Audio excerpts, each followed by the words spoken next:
Lab 1 about charged tape. The purpose of this lab is to study the transfer of electron between ripping pieces of tape apart. We experimentally determine the tape's charge using equations, and then we can create computational models to help confirm this charge. We make some assumptions. One is that there's no air resistance. Two is that both tapes start out as neutral and maintain their sum of both tapes charges together as a sum are neutral throughout, even though we handle the tape. And then three is tapes can be treated as point charges throughout the experiment. Some fundamental principles include one, Newton's second law, where we use the fact that momentum stays the same to create a sum of forces equation and set that equal to zero. We use Coulomb's law and gravitational force as the two forces. Coulomb's law states that the electric force is equal to the K constant times the charge on one tape times the charge on another tape divided by the distance between them squared. And then we set the gravitational force equal to mass times gravity. We have some initial conditions. One is that the tape's length is 20 centimeters, its width is 2 centimeters, and its mass is 0.2 grams. Next, with the experiment, the system includes one U-tape, which is called tape B, and then another U-tape called tape A, and the Earth. The procedure of the experiment, we have to use 3 tapes of 20 centimeters, folding each of the strips to create some type of non-stick handle. We place one down on the smooth surface, call it the base tape, place the other on top of it, and in a swift motion, pull the U-tape off the top of the base tape, call that tape A, and then you repeat the steps for tape B.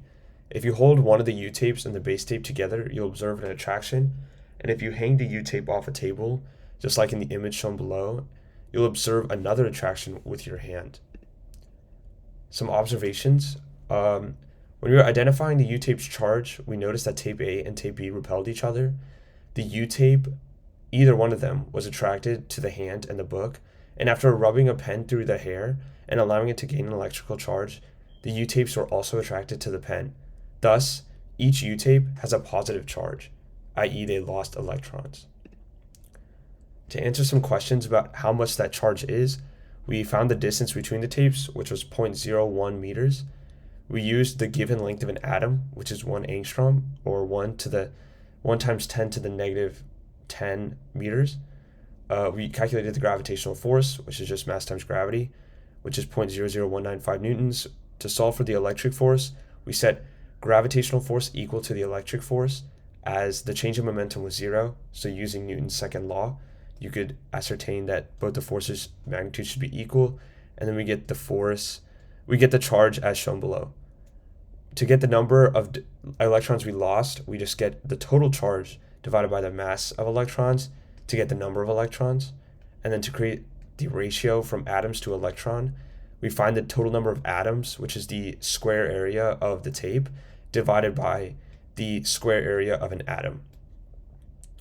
And then we found this ratio, which essentially states 1.38 times 10 to the 8 atoms for every 1 electron that was lost. So here is the coding part where we just create a computational model to confirm the data that we got from the experiment. The constants remain the same, and we input the initial conditions from before. We calculate in the same order where we use gravity, calculate the charge by setting the gravity equal to electric force, and then calculate electrons and the atom count ratios respectively. We use Coulomb's law on the right to create the force equation, which can be represented by the green arrow. You'll notice minute differences in number of electrons lost and charges on the piece of tape, but this can be just attributed to computational accuracy and just like rounding errors that hand and paper math cannot replicate. Some assumptions we made. One was that air resistance and friction were negligible. If we were to have a force body diagram, gravity and electric force would be the only ones on it, but in reality there might be some type of other force from the environment. We assumed that the tapes could be classified as point charges and that each piece of tape had evenly distributed charges. We also assumed that atoms were made up of some type of square structure where their length is 1 angstrom, but this might be a lot more complex. Some errors we could have made were minute discrepancies due to handling the charges in the environment, more on that in the next slide, and the unequal distribution of charges on the tape. It could exist and we didn't assume for that. What if the charges were reversed? The observations remain the same because all we observed were attraction and repelling forces. which would continue. However, now the charged pieces of tape would probably be negative. Why is it important to handle the tapes as little as possible?